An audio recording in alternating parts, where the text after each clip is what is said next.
There are not many places you can visit with 3 teenagers and a tween and not listen to moaning.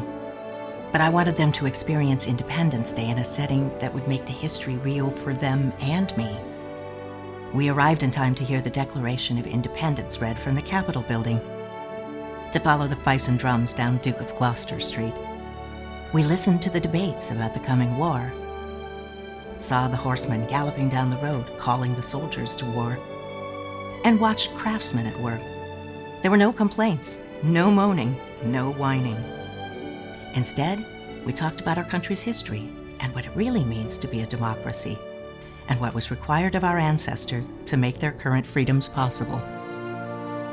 That is what Independence Day should be.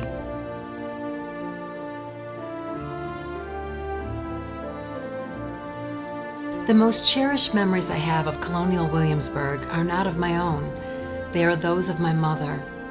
She loved history, as I do, but it wasn't many years after I had left home and started my own family that my mom's health began to fail. She was in the early stages of dementia, which would later weaken her body and take her mind, and this past spring, her life. At the time, we only knew that she wasn't feeling well, but still wanted to do something she had always dreamed of doing, spending time leading up to the holidays enjoying Colonial Williamsburg. She and my father took the time off to drive down and stay, enjoying the sights, the shopping, and the shows. Mom glowed on Christmas Day as she told us how much she had enjoyed her journey back in time.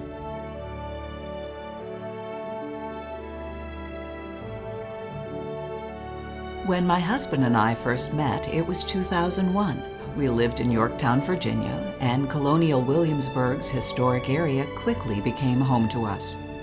We fell in love, and we knew that place like the back of our hands. It wasn't just a place to go. It was a trip back in time. We were in colonial times, mind, body, and soul. Deployment and children took us away from Williamsburg and Hampton Roads altogether in 2003.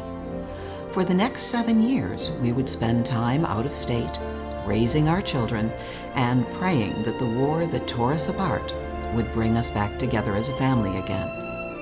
We talked about the experience of culture and history with our children.